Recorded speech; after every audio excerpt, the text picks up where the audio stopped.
ignorance. Ignorance is the key to everything because everything comes from ignorance. What we will challenge, what we will accept, what we will respond to, what we will ignore, all comes from ignorance. What we will support and what we won't.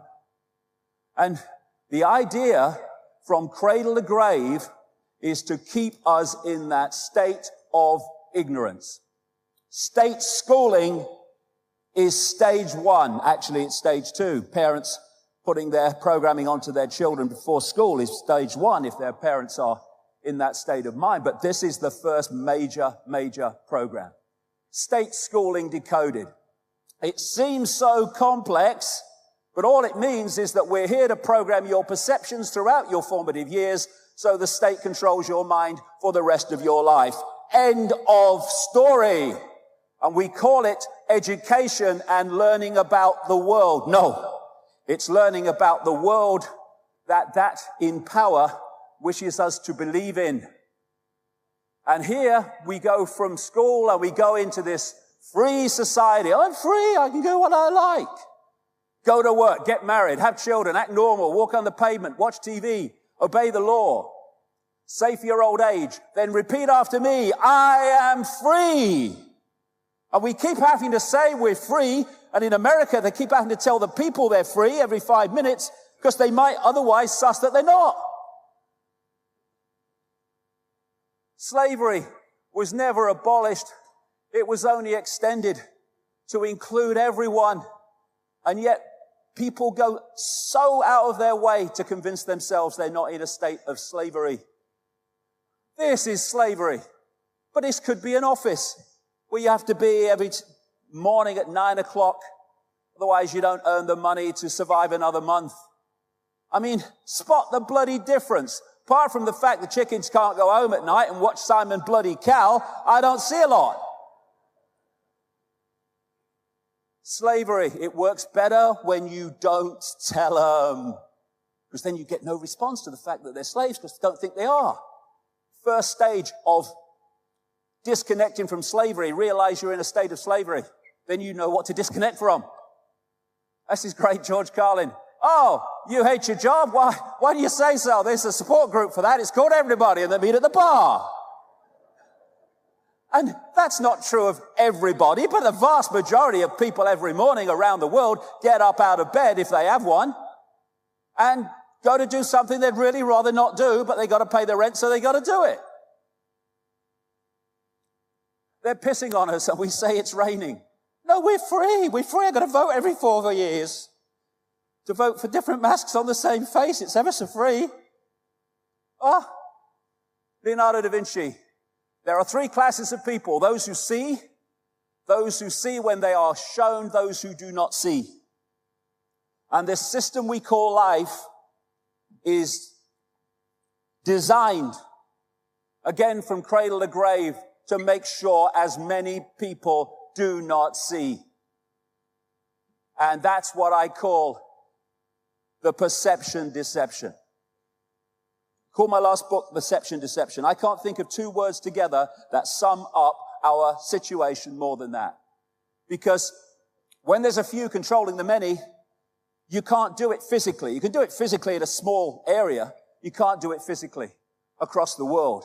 You have to program the perception of the people so that they see the world the way that suits you. And from perception, again, comes everything. What I will challenge, what I will support, all of it. What I will see as good, bad, moral, immoral, all of it comes from perception, the point of perception. And that is the stadium on which the control of humanity is played out minute by minute. And it's even in their own quotes. These are 3 major CIA people.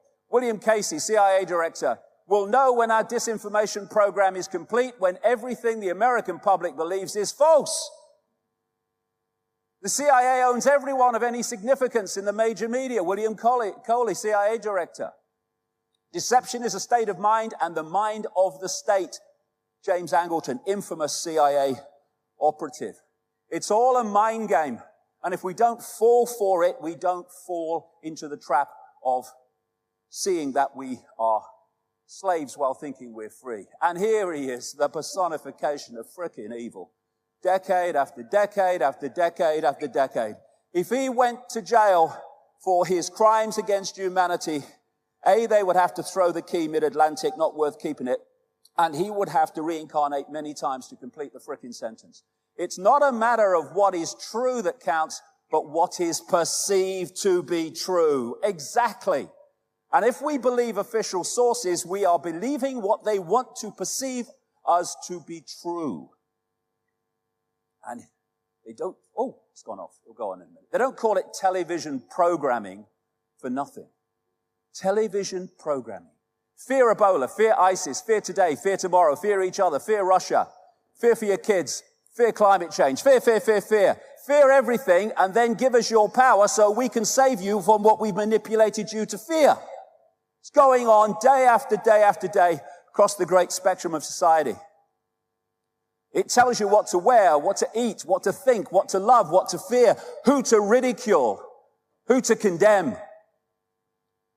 And it makes stupid people famous.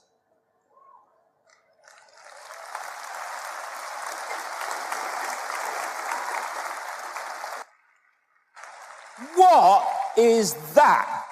What is it? I mean, what is it? You know, my mother always used to get words wrong. She talked about defective inspectors and snatcher dispel. Satcher distel for anyone younger than me. And she'd look at that, she'd say, "Hey, old pal Dave, she's twerping." Yes, mother, because she's a frickin' twerp. George Orwell, 1984. Football, beer, and above all gambling filled up the horizon of their minds. To keep them in control was not difficult. And note that, if you watch sport in this country, he wrote that all that time ago. 1948, that book came out. Above all gambling. The television sport coverage is awash with gambling. Who's that bloke? Ray Winston? Have a bang on that. Nah. I'm a man of the people, me. So lose your money. Nah. God, what bollocks we put up with.